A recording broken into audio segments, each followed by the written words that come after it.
Bueno, hola a todos. Vamos hoy con un vídeo, digamos, bastante conceptual, aunque me voy a fundamentar en el artículo 37 de la Ley de Procedimiento, pero es para tratar varios conceptos por, bueno, la verdad, múltiples dudas que me habéis comentado esta última temporada, algunas por Instagram, otras en el aula virtual, algunas por mail, bueno, por múltiples cauces.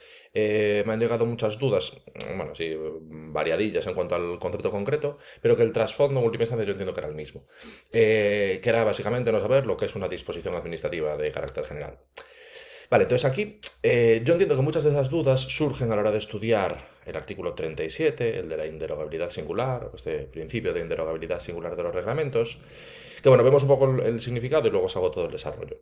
Vale, lo que nos dice en este principio, que por otra parte está súper presente en normas del ordenamiento jurídico, yo de hecho para que os hagáis una idea, en las oposiciones mías de la 1 de la Xunta me tuve que estudiar este principio en 4 normas diferentes, en 4 normas, o sea, lo mismo, básicamente igual, en 4 normas diferentes, por lo tanto es un principio que está súper presente en el derecho administrativo. Y lo que nos dicen es, vale, resoluciones administrativas de carácter particular no pueden vulnerar lo establecido en una disposición de carácter general, aunque aquellas procedan de un órgano de igual o superior jerarquía al que dictó la disposición general. Claro, yo entiendo que a raíz de leer aquí esto de disposición de carácter general, ya el principio en sí mismo puede ser bastante complicado de entender. Ahora os comentaré un poco más adelante un ejemplo, no os preocupéis. Pero yo creo que a raíz de esto es donde surge mucha duda, y además sí que es cierto que a lo mejor a veces te hablan de disposición de carácter general, en otra de disposición administrativa de carácter general. Bueno, quizá no siempre se utiliza la misma terminología. Vale, lo que tenéis que pensar es que esto, las disposiciones de carácter general, son las normas de rango reglamentario, o sea, son los reglamentos. Vale, o sea, que al final, ¿qué es un reglamento? Una norma que emana del gobierno, una norma que emana del Ejecutivo. Son normas de rango inferior a la ley que emanan del Ejecutivo. Quizá para empezar este desarrollo, lo primero, lo principal, sea entender un poquito la jerarquía de las normas, para los tipos de normas que tenemos en nuestro ordenamiento jurídico y la ordenación jerárquica que hay entre ellas. Vale, evidentemente la cúspide, que se dice, de nuestra pirámide normativa está claro que va a ser la Constitución, es la norma superior del ordenamiento jurídico, la norma fundamental, la norma normarum, bueno, hay un mogollón de formas de hacer referencia a la Constitución, es la cúspide del ordenamiento jurídico, es la norma de rango superior, nada puede ser contrario a la Constitución.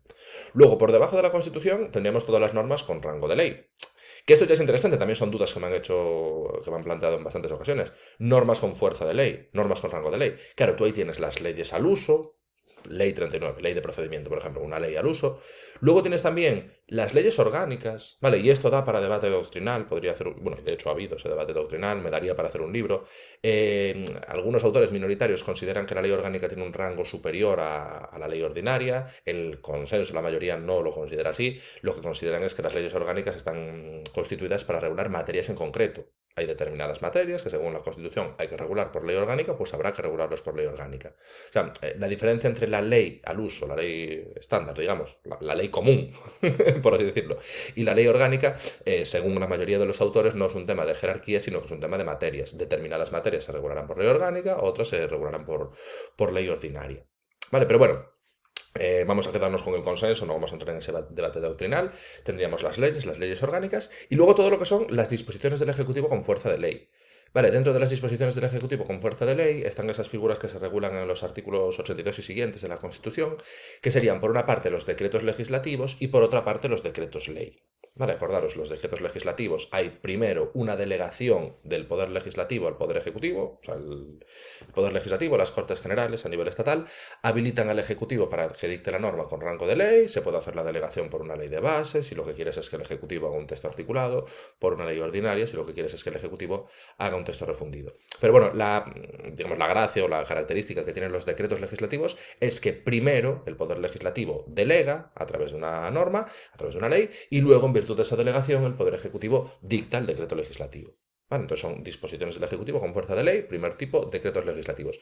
Y luego el otro que tenemos, que es el que se encuentra total y absolutamente pervertido históricamente por todos los gobiernos que hemos tenido, da igual el signo, el color, el lado, la izquierda, la derecha, el rojo, el azul, da igual, todos lo han hecho un uso abusivo, que son los decretos ley, que se supone, supuestamente, que los decretos ley están pensados para casos de extraordinaria y urgente necesidad. Diciendo eso, literalmente la Constitución, se supone que pues, solamente cuando sea muy necesario, para movidas muy puntuales, se debería de recurrir a esa figura del decreto ley. La realidad es que se hace un uso abusivo y en muchísimos casos en los que aún no habiendo esa extraordinaria y urgente necesidad, pues por temas de comodidad política o de necesidad política, no de necesidad coyuntural, sino de necesidad política para el partido en el gobierno, pues se recurre al decreto ley. Entonces, bueno, está pervertido el espíritu de esa figura, pero eso también daría para otro debate. Y la cuestión, la característica del decreto ley es que primero lo aprueba el Poder Ejecutivo y después lo valida el Legislativo. Vale, entonces, tanto en el decreto ley como en el decreto legislativo participa el Poder Legislativo, o sea, es el Ejecutivo el que dicta la norma, pero también participa el Poder Legislativo. La cuestión es que cuando es un decreto legislativo, primero el Poder Legislativo, Cortes Generales, delegan y luego, en virtud de la delegación, el Ejecutivo aprueba la norma, y cuando es un decreto ley es al revés. Primero el Ejecutivo aprueba la norma, aprueba el decreto ley y luego lo valida el Poder Legislativo. Pero bueno, eso sería el segundo escalón. Las normas con rango de ley, leyes ordinarias, leyes orgánicas, decretos ley, decretos legislativos. Y luego por debajo tendremos las normas de rango reglamentario, que son estas las disposiciones administrativas de carácter general. Las disposiciones de carácter general son las normas de rango reglamentario. Claro, aquí depende de que estemos en el ordenamiento estatal o en el ordenamiento autonómico, habrá más o menos casuística. Vale, yo, por ejemplo, en alguna norma autonómica que tenemos en Galicia nos meten 3 escalones jerárquicos dentro de las normas reglamentarias. Quizá para simplificar y atendiendo un poco la ordenación que se hace dentro de la ley de gobierno, de la 5097, a nivel estatal, podríamos quedarnos con, dentro de las disposiciones de carácter general, dentro de las normas reglamentarias que emanan del Ejecutivo Estatal, tendríamos los reales decretos, que son cuando los aprueba el Consejo de Ministros, y luego las órdenes ministeriales, que son cuando los aprueban los ministros cogidos de forma individual. Podría haber mucha más casuística y podríamos aquí también explayarnos un montón. Pero bueno, por simplificar, tendríamos eso. Bueno, entonces, una vez que entendemos la jerarquía normativa, la pirámide normativa, primero la Constitución, luego las normas con fuerza de ley, con toda esta casuística que hemos comentado, y luego por debajo las normas de rango reglamentario, reales decretos, órdenes ministeriales, ya tenemos un poquitito el marco que necesitamos para poder entender esto en nuestra cabeza. Vale. Cuando nos hablan de disposiciones de carácter general, se están refiriendo a los reales decretos o a las órdenes ministeriales. O a nivel autonómico, pues puede haber también otra mucha casuística. Claro, pues lo que os digo, en Galicia tenemos algunas particularidades. Me imagino que en otras comunidades autónomas puede ser que también las tengáis. Yo estoy seguro de que las tenéis. Pero bueno, la lógica sería esa. Entonces, lo primero, a lo simple, para que entendáis, cuando nos hablan de disposiciones de carácter general, lo que se refieren es a los reglamentos, que al final es lo que os comentaba, son normas dictadas por el Ejecutivo de rango inferior a la ley. Son normas que emanan del Ejecutivo y que tienen rango inferior a la ley. Esa es básicamente la definición de un reglamento, una disposición administrativa de carácter general. Norma escrita que emana del Ejecutivo y que tiene un rango inferior a la ley. Se enfatiza mucho lo del rango inferior a la ley para diferenciarlo de las disposiciones del Ejecutivo con fuerza de ley, de los decretos legislativos o de los decretos ley. Vale, pero eso, cuando nos hablan de disposición administrativa de carácter general, se está refiriendo básicamente a las normas de rango reglamentario, reales decretos, órdenes ministeriales, o sea, normas escritas que emanan del Ejecutivo y que tienen un rango inferior a la ley. Vale, eso para entender la primera parte. Y luego, la segunda parte, que es la lógica de este principio de interrogabilidad singular, que, vamos, yo estoy seguro de que esto a la primera es prácticamente imposible entenderlo. Pues tú lees esto y es que de verdad, claro, no visualizas nada y probablemente pues no entiendas nada.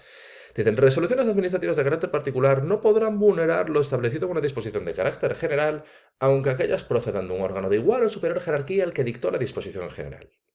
Ojo con esto, ¿eh? O sea, aquí la complejidad es importante. Que conste que el trasfondo no es tan difícil, ¿eh? Esto, digamos, os lo traduzco un poquitillo y yo creo que se entiende bien. Aquí básicamente lo que nos vienen a decir es que va a prevalecer siempre la regulación que se haga con carácter general frente a los actos que se dicten con carácter particular. O sea, aquí básicamente lo que nos dicen es que cualquier norma de rango reglamentario, sea un real decreto, sea una orden ministerial, siempre va a prevalecer, va a estar por encima la regulación de carácter general, el real decreto, la orden ministerial, va a estar siempre por encima de las resoluciones de carácter particular que se puedan dictar, o sea, de los actos administrativos que se puedan dictar. O sea, nunca podrá haber una resolución de carácter particular, nunca podrá haber un acto administrativo que sea contrario a una disposición de carácter general, o sea, que sea contrario a un reglamento. Vale, básicamente es lo que nos quieren decir. Esto se enfatiza sobre todo, o sea, esto al final es hacer prevalecer la regulación general frente a las resoluciones particulares que se puedan dictar. Y aquí sobre todo esto se hace por la coletilla final, por esto de que, claro, aunque aquellas procedan de un órgano de igual o superior jerarquía al que dictó la disposición de carácter general. Claro, os lo traslado con el ejemplo, que yo creo que esta es la mejor manera de entenderlo. Es un ejemplo que me invento yo, pero bueno, para que lo visualicéis. Claro, imaginaros una materia que está regulada a través de una orden ministerial. Por ejemplo, este ejemplo lo utilizo siempre para temas de la Xunta, entonces hablo de una orden de un conselleiro, pero bueno, lo traslado al Estado para que lo entendáis todo y de igual. Imaginaros, que no es así, ¿eh? Pero imaginaros que las licencias de caza, por ejemplo, se regularan siguiendo un procedimiento que está establecido a través de una orden ministerial, ¿no? Que fuera el ministro o la ministra de Transición Ecológica la que a través de una orden regulara el procedimiento y los requisitos para poder conceder las licencias de caza. ¿No? Entonces, materia regulada a través de una orden ministerial, véase, concesión de licencias de caza. Lo que nos dicen aquí es que, en el fondo, está con lo que dicen no es eso, pero en el fondo lo que nos están diciendo es que si hay esa materia que se regula a través de una orden ministerial, luego no puede venir, por ejemplo, el Consejo de Ministros y conceder una licencia de caza a una persona que no cumpla con los requisitos que establece esa orden ministerial. Claro, tú ahí en un primer momento, si atiendes a la jerarquía de los órganos, puedes decir, vale, esto lo ha dicho un ministro, esto se ha regulado porque así lo ha dicho un ministro. Claro, pero es que el que está dictando el acto administrativo, el que está concediendo esa licencia de caza, joder, es el Consejo de Ministros, que está por encima del ministro. Como el Consejo de Ministros está por encima del ministro, habrá que hacer caso a lo que dice el Consejo de Ministros. Pero no. Justo esa es la clave de esta regulación. No, no se puede hacer así porque, aunque el Consejo de Ministros sea superior jerárquico del ministro, esté por encima del ministro, que vale, que es verdad, lo que nos están diciendo es que da igual, porque lo que ha hecho el ministro es una regulación de carácter general. Ha hecho una disposición de carácter general, ha hecho una regulación de carácter general, una regulación frente a todas las personas, y luego lo que está haciendo el Consejo de Ministros es dictar un acto administrativo en concreto para una persona en concreto, o sea, una resolución de carácter particular. Y como lo particular nunca puede vulnerar a lo general, independientemente de que el Consejo de Ministros esté por encima del ministro, como lo que ha hecho el ministro es una regulación de carácter general, es aprobar una orden, una disposición de carácter general, y lo que está haciendo el Consejo de Ministros es dictar una resolución de carácter particular, o sea, está dictando un acto administrativo para conceder la licencia a una persona en concreto, no se va a poder contravenir por parte del Consejo de Ministros esa regulación que haya hecho el ministro. Vale, entonces la lógica sería esa. La regulación en general siempre va a prevalecer sobre las resoluciones de carácter particular, independientemente del rango de quien haya dictado una cosa o la otra. Entonces, yo creo que con este ejemplo, podría ser mucho más complejo, pero para que lo entienda todo el mundo, yo creo que es mejor simplificar. Con este ejemplo de eso, materia que se regule por una orden ministerial. Concesión, os digo esto por decir algo que es el ejemplo que utilizo yo siempre en Galicia. Concesión de las licencias de caza que se regula a través de una orden ministerial. En Galicia, de una orden de un conselleiro.